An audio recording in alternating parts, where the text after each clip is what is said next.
მოგესალმებით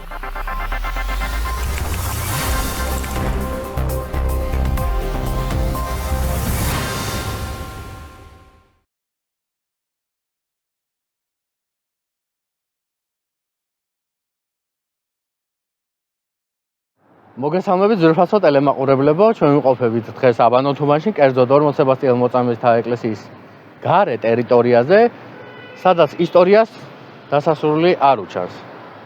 უფრო კონკრეტულად რო ვთქვათ, ისტორია ხვდება თანამედროვეობას. და ყველაზე სასწაული მინდა განახოთ პირველ რიგში და ხო ოპერატორსო წამოუყვეს. ყველაზე სასწაული არის ზუსტად ის ტერიტორია და ის ადგილი, სადაც ქონდა თბილისის ამირას მე-7 საუკუნეში სასახლე. და ჯობია რომ ვნახოთ პირდაპირ ახლა რა როგორ იყო. აი თქო ოპერატორსო დააფიქსირო ეს ქვები. ესენი არის თბილისის ამირას დროინდელი, ასე ვთქვათ, სასახლის იატაკის ნაწილი, რომელიც ფიქსირდება მე-6 საუკუნის 50-იანი წლებიდან მე-7 საუკუნემდე და ყველაზე სასწაული არის აი ეს მომენტი, რაც ის ფაქტი, რაც გველოდება შიგნით, უშუალოდ შიგნით და მიწის დონიდან ზუსტად 11.5 მეტრის სიღრმეზე. ყველაზე საინტერესო ადგილი ეს არის რატომ? ავხსნი ამ ადგილის ისტორიას, როგორ დაიწყო გათხრები და პირველად როგორ აღმოჩნდა ეს ამ ტერიტორიაზე, ასე ვთქვათ, ისტორიის დასაწყისის ნაკვალევი. 1996 წელი იყო, როდესაც ერთ-ერთმა ბიზნესმენმა, გოჩა ზასოხოვმა და შეისყიდა ეს ტერიტორია. ამ ტერიტორიაზე იყო ზუსტად ესე ვთქვათ, ქალაქის ტუალეტი, ანუ საზოგადოებრივი ტუალეტი. და რამოდენიმე ბუტკა, ასე ვთქვათ, ტუალეტის იდგა ამ ტერიტორიაზე და როდესაც ზასოხოვმა შეისყიდა ეს ტერიტორია, აგარი შაქრის ქარხნის მფლობელიც იყო და საპატრიარქოსთან შეთანხმებით, რა თქმა უნდა, დაიწყო ამ ტერიტორიის შესწავლა, იმიტომ რომ გრუნტის რაღაცნაირი იყო, მიწას მოყავისფრო-მოშავო ფერი ქონდა, რაც საშუალებას იმის გაფიქრების საშუალებას იძლეოდა, რომ აქ არის რაღაცა, ხო? მოგეხსენებათ, როდესაც ალიზის ნაგურების, კრამიტების, თიხის ჭურჭლის და სხვადასხვა მრავალი არტეფაქტის შეზავება ხდება მიწაში, ხო? ეს იმას ნიშნავს, რომ აქ არის რაღაცა და მიწას იცვლის ფერს. უფრო კონკრეტულად რო ვთქვათ, ჟანგისფერი ხდება მიწა. მოახდინეს მეცნიერებმა დაიწყეს გეოტექტონიკური ფილების შესწავლა, შემდეგ სატელიტური ტოპოგრაფიული რუკების გადაღება და ამ გადაღების დროს დაფიქსირდა, ასე ვთქვათ, გარკვეული მონახაზები მიწის შიგნით და უკვე, რა თქმა უნდა, თბილისის სახელმწიფო მუზეუმიც დაინტერესდა ამ ფაქტით. თუ რა არის აქ? იმიტომ რომ მოგეხსენებათ, რომ ჩვენ ვიმყოფებით ახლა ძველ თბილისში, აბანო თოვნის ტერიტორიაზე და აქ, სადაც არ უნდა გაიარო, არის თითქმის ყველა ისტორიული, ასე ვთქვათ, დროის კვალი. და თუ გადავხედავთ ვახუშტი ბატონიშვილის რუკას, რომელიც დაბეჭდილია 1756 წელს, ნახავთ ადვილად, რომ აი აბანოების იქით უკვე მონიშნულია, ასე ვთქვათ, ლანდშაფტი, აბანოების ძველი, ასე ვთქვათ, მიწა, რომელიც ირწყვებოდა მდინარე მტკვრის მიერ და იქით მერე გავაგზელებ რა ხდება ჩემს მარცხნივ. და ეხლა გადავიდეთ ყველაზე საინტერესოზე. აი აქ შემაღლებულ ადგილს თუ ამჩნევთ, აი აქ იდგა სავარაუდოდ ამირას სასახლეში მდებარე ტახტი.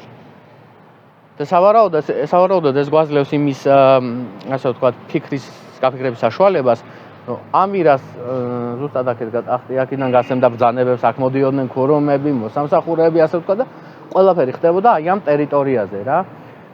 ეს საკმაოდ ძველი ეკლესია მინდა აღვნიშნო, ეს არის ზუსტად ის ეკლესია, რომელზეც ვსაუბრობ, ორმოც სებასტიელ მოწამეთა სახელობის მამათა ეკლესიაა, სადაც მამები აღასრულებენ წირვა ლოცვებს და მთელ ამბებს და ეხლა ეს გათანამედროვებულ სტილში არის ეს ეკლესია.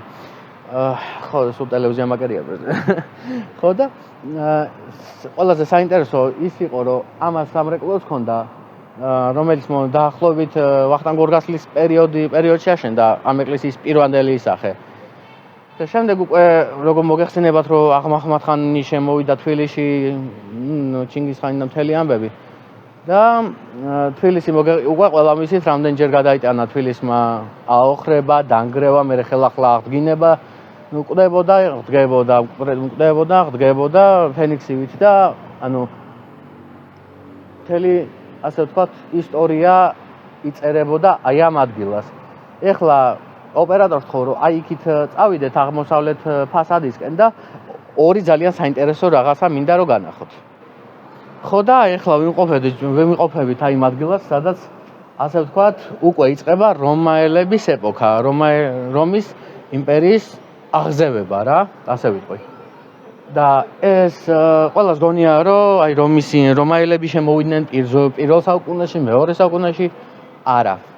როდესაც დაარსდა პონტო სამეფო, ეს იყო ზუსტად ძველი წელთაღრიცხვით მე-15 საუკუნის მეორე ნახევარში, უკვე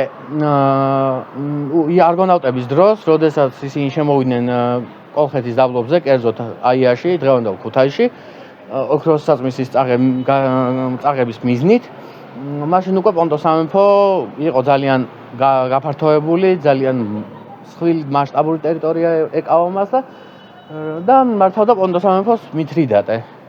და მითრიდატემ გადაწყვიტა, რომ გადაწყვიტა იმ პერიოდში, რომ თბილისიც მიერთებინა პონტო სამეფოსთვის და გააკეთა კიდეც, ასე ვთქვათ და იმ პერიოდში ცოტა კი წამოვალ ძველ მე-4 ათასწლეულში კიდე უკვე თბილისიც იმდენად დაყოლებული იყო, იმდენად დუღდა ცხოვრება, რომ და თუ რატო დუღდა, ჯობია ეხლა დავაფიქსიროთ და შემდეგ გავაგზავნოთ საუბარი. როგორც ხედავთ, აი ოპერატორს მინდა დავაფიქსირებინო, როგორც ხედავთ, არის აბანო, ეს აბანო ფიქსირდება ძველი წლით პირველი 1000 წლეულით. ეს არის ის პერიოდი, როდესაც უკვე ქრისტე იშვა და მაგრამ თბილისში უკვე ფიქსირდებოდა სამი რელიგია. ეს იყო ზოროასტრიზმი, ანუ კერძთა ღვთისმსემლობა, ცეცხლთაყვანისმცემლობა, მუსულმანური კულტურა და ქრისტიანული კულტურა. მაგრამ ჯერ ეხლა ყველაზე ჩემთვის კარგია, იმიტომ რომ იქაც დავდივარ, ყველგან შესასვლელი პირი მაქვს. ხო და ცოტა ჩვენ ზეით არის ერთი სუნიტური მეჩეთი, სადაც წირვალოცვა, მათთვის წირვალოცვა აღევლინება შაბათს დილის 9 საათზე, შემდეგ 6 საათზე და კვირას თითქმის მთელი დღის განმავლობაში რა. დანარჩენი დღეები მოლა მოუწოდებს ხალხს და მოლა კითხულობს, პატივს მათ რელიგიას და სხვა ორი აზრი არ არის. მეორე სუნიტური მეჩეთი იყო აი მტკვრის ადგილას, მტკვარი იყო ჩაღრმავებული, ანუ მიწა იყო წყალი იყო ჩასული სადღაც 20 მეტრის ქვით და აი ხაც რომ დინარე რო დაიწევს დინარის დონე, ის ჩანს მეჩეთის ასე ვთქვათ ნაშთები იყო მოპირკეთებული ეს მეჩეთი, ასე ვთქვათ როგორ ვთქვა, ძალიან იშვიათი ქვით, რომელიც რომელსაც ეწოდება ლალისქვა. არის ლალისქვა მოგეხსენებათ, რომ არის ძალიან ზვირი დღესდღეობით და მაშინ მოგეხსენებათ რა იქნებოდა. და ეს მოპირკეთება ყველა ძალიან კარგია, რომ გადარჩა მოპირკეთება. როდესაც ერთ პერიოდში, როდესაც მტკვრის დონემ დაიწია, არქეოლოგებმა გადაწყვიტეს და მეცნიერებმა, რომ აი ეს აეღოთ ფრაგმენტები, მოეხდინათ მისი კონსერვაცია და დღეს გააკეთეს კიდეც და დღეს ეს სახურავი, ასე ვთქვათ, მეჩეთის სახურავის ნაწილი არის დაბრძანებული, ასე ვთქვათ, თბილისის ჯანაშიას სახელობის ისტორიულ მუზეუმში. და აი ახლა მე წინ ვარ და ეხლა უკან მინდა რომ ანახო ელენე თუ რა არის ჩვენს წინ. ეს არის ვახტანგ გორგასლის დროინდელი გალავანი, რომელიც უკავშირდებოდა მეტეხის ციხეს და აქეთ კიდევ რა ქვია იმას ნარიყალას, მადლობა ოპერატორ შესაძლებისთვის. ძალიან დაღლილი ვარ დღეს. მაგრამ მაინც ვაკეთებ სიუჟეტს და ეს არის ვახტანგ გორგასლის მიერ თავისი ხელით აშენებული გალავანი, რომელმაც მრავალი ბრძოლა გადაიტანა და მრავალი ისტორიის მოწმია და აი დაგვიქცე ეს არის 21 საუკუნის შედევრი. ეს არის 21 საუკუნის შედევრი. ეხლა გადავინაცვლებთ კიდევ ერთ ადგილას და შემდეგ უკვე მტკვრის მეორე მხარეს ძალიან საინტერესო რაღაცა გვაქვს გადასაღები და ჯობია წავიდეთ. ახლა ჩვენ მაგალითად ვუყურებთ აი იმ ადგილს, სადაც აბოთვილელს მოკვეთეს თავი ზუსტად იმიტომ, რომ მან მიიღო ქრისტიანობა და უარყო მუსულმანობა. და დღესდღეობით აბოთვილელი გახლავთ წამებული წმინდანი და მას აქვს წმინდანის სახელი დამკვიდრებული ჩვენს ქრისტიანულ ტრადიციულ რელიგიაში. ეხლა გადავიდეთ, სულ ეს მინდოდა მე თქვა თქვენთვის, აი ამ ადგილთან დაკავშირებით და ეხლა გადავიდეთ ზუსტად მტკვრის მარჯვენა სანაპიროზე და გადავიღოთ ზუსტად აი ეს ადგილი, სადაც აბოთვილელს, ასე ვთქვათ, აბოთვილელის ტანი დაწვეს და სხეული გადაგდეს მტკვარში და ეს ის ადგილიც არის, სადაც აი მეტეხის ხიდს საერთოდ ძალიან კაი ისტორია აქვს. ძალიან კარგი ისტორია აქვს.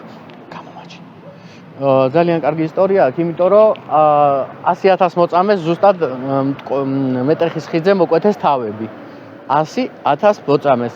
და მე მეტეხის ხიდად არ მივიშნევ მას ამ ხიდს მივიშნევ წმინდანთა ხიდად, იმიტომ რომ ძალიან საინტერესო ისტორიის მქონე ხიდია და ეხლა მართლა მორჩები ვშუტურს, იმიტომ რომ აქ ღამის 2 საათამდე რო დავში არ მეყოფა მაინც საუბარი და დაიღლება ჩემი ოპერატორიც და ჯობია, ეხლა ხიდზე გადავიდეთ, ჩავიდეთ მეტეხზე და ის ნიში გადავიღოთ, რაზეც გვაქვს საუბარი ეხლა.